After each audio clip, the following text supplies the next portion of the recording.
श्री कृष्ण लीला। राजा परीक्षित ने पूछा, भगवान, हमने सुना है कि भगवान श्री कृष्ण ने भीष्मक नंदिनी परम सुंदरी रुक्मिणी देवी को बलपूर्वक हरण करके राक्षस विधि से उनके साथ विवाह किया था। महाराज, अब मैं ये सुनना चाहता हूँ कि परम तेजस्वी भगवान श्री कृष्ण ने जरासंध शाल्वादी नरपतियों को जीत कर जिस प्रकार रुक्मिणी का हरण किया, ब्रह्म ऋषि भगवान श्री कृष्ण की लीलाओं के संबंध में क्या कहना? वे स्वयं तो पवित्र हैं ही, सारे जगत का मल धो धो उसे भी पवित्र कर देने वाली हैं। उनमें ऐसी लोकोत्तर माधुरी है जिसे दिन रात सेवन करते रहने पर भी नित्य नया नया रस मिलता रहता है। भला ऐसा कौन रसिक, कौन मर्मज्ञ है जो उन्हें सुनकर तृप्त न हो जाए? श्री सुखदेव जी कहते हैं, परीक्षित, महाराज भीष्मक विदर्भ देश के अधिपति थे। उनके 5 पुत्र और एक सुंदरी कन्या थी। सबसे बड़े पुत्र का नाम था रुक्मी और 4 छोटे थे जिनके नाम थे रुक्मरथ, रुक्मबाहु, रुक्मकेश और रुक्ममाली। इनकी बहन थी सती रुक्मिणी। जब उसने भगवान श्री कृष्ण के सौंदर्य, पराक्रम, गुण और वैभव की प्रशंसा सुनी जो उसके महल में आने वाले अतिथि प्रायः गाया करते थे, तब उसने यही निश्चय किया कि भगवान श्री कृष्ण ही मेरे अनुरूप पति हैं। भगवान श्री कृष्ण भी समझते थे कि रुक्मिणी में बड़े सुंदर सुंदर लक्षण हैं। वह परम बुद्धिमती है, उदारता, सौंदर्यशील स्वभाव और गुणों में भी अद्वितीय है, इसलिए रुक्मिणी ही मेरे अनुरूप पत्नी है। अतः भगवान ने रुक्मिणी जी से विवाह करने का निश्चय किया। रुक्मिणी जी के भाई बंधु भी चाहते थे कि हमारी बहन का विवाह श्री कृष्ण से ही हो, परंतु रुक्मी श्री कृष्ण जी से बड़ा द्वेष रखता था। उसने उन्हें विवाह करने से रोक दिया और शिशुपाल को ही अपनी बहन के योग्य वर समझा।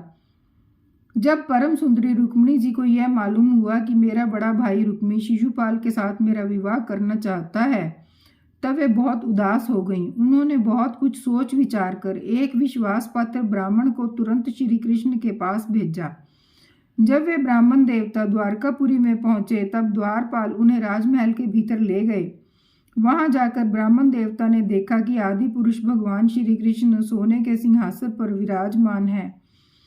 ब्राह्मणों के परम भक्त भगवान श्री कृष्ण उन ब्राह्मण देवता को देखते ही अपने आसन से नीचे उतर गए और उन्हें अपने आसन पर बिठाकर वैसे ही पूजा की जैसे देवता लोग उनकी किया करते हैं।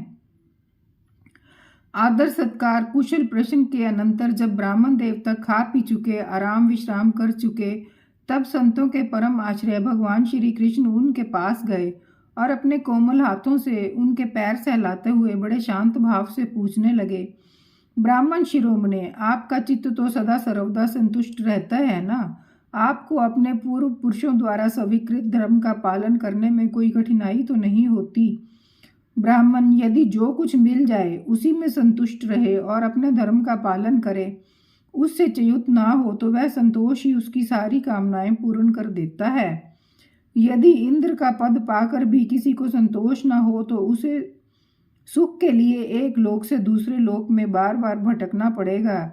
वह कहीं भी शांति से बैठ नहीं सकेगा। परंतु जिसके पास तनिक भी संग्रह परिग्रह नहीं है और जो उसी अवस्था में संतुष्ट है, वह सब प्रकार से संताप रहित होकर सुख की नींद सोता है। जो स्वयं प्राप्त हुई वस्तु से संतोष कर लेते हैं, जिनका स्वभाव बड़ा ही मधुर है और जो समस्त प्राणियों के परम हितैषी, अहंकार रहित और शांत हैं, उन ब्राह्मणों को मैं सदा सिर झुकाकर नमस्कार करता हूँ। ब्राह्मण देवता, राजा की ओर से तो आप लोगों को सब कुछ सुविधा है ना? जिसके राज्य में प्रजा को अच्छी तरह से पालन होता है, वह आनंद से रहती है। वह राजा मुझे बहुत ही प्रिय है। ब्राह्मण देवता, आप कहाँ से, किस हेतु से और किस अभिलाषा से इतना कठिन मार्ग तय करके यहाँ पधारे हैं? यदि कोई बात विशेष गोपनीय ना हो तो हमसे कहिए, हम आपकी क्या सेवा करें? परीक्षित, लीला से ही मनुष्य का रूप धारण करने वाले भगवान श्री कृष्ण ने जब इस प्रकार ब्राह्मण देवता से पूछा, तब उन्होंने सारी बात कह सुनाई। इसके बाद वे भगवान से रुक्मिणी जी का संदेश कहने लगे। रुक्मिणी जी ने कहा, त्रिभुवन सुंदर, आपके गुणों को जो सुनने वालों के कानों के रास्ते हृदय में प्रवेश करके एक एक अंग के ताप, जन्म जन्म की जलन बुझा देते हैं, तथा अपने रूप सौंदर्य को जो नेत्र वाले जीवों के नेत्रों के लिए धर्म, अर्थ, काम, मोक्ष चारों पुरुषार्थों के फल एवं स्वार्थ परमार्थ सब कुछ है, श्रवण करके प्यारे अच्युत मेरा चित्त लज्जा शर्म सब कुछ छोड़कर आप में ही प्रवेश कर रहा है। प्रेम स्वरूप श्याम सुंदर चाहे जिस दृष्टि से देखें, कुल, शील, स्वभाव, सौंदर्य, विद्या, अवस्था, धन, धाम सभी में आप अद्वितीय हैं, अपने ही समान हैं। मनुष्य लोक में जितने भी प्राणी हैं सबका मन आपको देखकर शांति का अनुभव करता है, आनंदित होता है। अब पुरुष भूषण आप ही बतलाइए, ऐसी कौन सी कुलवती, महागुणवती और धैर्यवती कन्या होगी जो विवाह के योग्य समय आने पर आपको ही पति के रूप में वरण ना करेगी। इसलिए प्रियतम, मैंने आपको पति रूप से वरण किया है। मैं आपको आत्मसमर्पण कर चुकी हूँ। आप अंतर्यामी हैं, मेरे हृदय की बात आपसे छिपी नहीं है। आप यहाँ पधार कर मुझे अपनी पत्नी के रूप में स्वीकार कीजिए। कमल नयन, प्राण वल्लभ, मैं आप सरीखे वीर को समर्पित हो चुकी हूँ, आपकी हूँ। अब जैसे सिंह का भाग सियार छू जाए, वैसे ही कहीं शिशुपाल निकट आकर मेरा स्पर्श न कर जाए। मैंने यदि जन्म जन्म में पूर्त, इष्ट, दान, नियम, व्रत तथा देवता, ब्राह्मण और गुरु आदि की पूजा के द्वारा भगवान परमेश्वर की ही आराधना की हो और वे मुझ पर प्रसन्न हो, तो भगवान श्री कृष्ण आकर मेरा पानी ग्रहण करें। शिशुपाल अथवा कोई दूसरा पुरुष मेरा स्पर्श न कर सके। प्रभु, आप अजित हैं। जिस दिन मेरा विवाह होने वाला हो उसके एक दिन पहले आप हमारी राजधानी में गुप्त रूप से आ जाइए और फिर बड़े बड़े सेनापतियों के साथ शिशुपाल तथा जरासंध की सेनाओं को मत डालिए, तहस नहस कर दीजिए और बलपूर्वक राक्षस विधि से वीरता का मूल्य देकर मेरा पानी ग्रहण कीजिए।